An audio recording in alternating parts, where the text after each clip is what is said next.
Alright, so I just want to say, holy crap. Guardians of the Galaxy Volume 2 was a great movie. I saw it last weekend and it was a phenomenal film. Sorry I wasn't able to post this earlier, but finals week was rough, among other things. College sucks. Don't do it. Just kidding, you totally should. Anywho, Marvel is continuing their run on top of the comic book industry, and Guardians only further fuels this argument. The overall film was a rewarding sequel and is easy to jump into if you haven't seen the first Guardians of the Galaxy. The two friends I went with had yet to see the first one, and they found Volume 2 to be a great movie as well. This is a spoiler-free review, by the way. The movie starts out largely where the last one ended. The Guardians have basically become heroes for hire after having saved the galaxy in the previous film.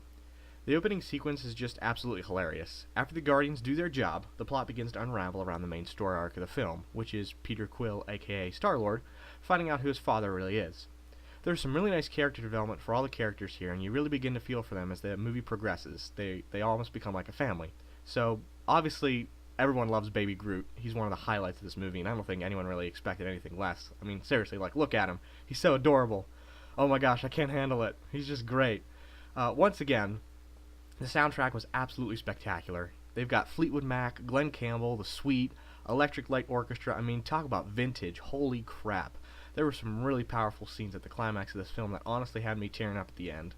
The first movie kind of established the idea that the movie doesn't take itself seriously, so there are a lot of laughs throughout this one, and there's some running jokes which get a lot of laughs from the audience as well. But there are two gripes that I have with this movie. The first one being that the antagonist of the film, the Sovereign, which they're a species that is extremely spiritual. They've evolved to the point where they determine a role for every individual in their society. And at the beginning of the movie they were kind of a problem, but they didn't really show up again until the climax and with the post-credit scene, and I just thought it was a little forced. But I mean, there are 5 post-credit scenes, by the way, if you didn't know. But the movie had to have antagonists, but again, it just felt a little forced. Like, if you just cut out their scenes, the movie still makes sense. But I understand why they did it, because it helps set up for the future Avengers movies as well as Guardians of the Galaxy sequels.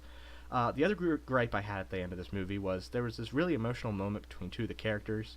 I felt it really didn't need to have words to it. They had words to it. I was like, really? Come on. Like, their action, their emotions, kind of more than enough to describe the scene, but that's just a personal thing for me. Overall, Guardians of the Galaxy Volume 2, I think, is a great continuation of the Guardians story and another strong entry into the Marvel Cinematic Universe. It's hard to believe we're already 15 movies into the franchise. I would definitely recommend seeing Guardians of the Galaxy to anyone who's a fan of comic book movies or just action, adventure, sci-fi, and comedy too. Overall, I give Guardians of the Galaxy Volume 2 an A-, a 92%. I thought it was pretty good. Have any of you seen Guardians of the Galaxy Volume 2? If so, tell me what you think about the movie in the comments below. Thanks for watching. I'll catch you next time.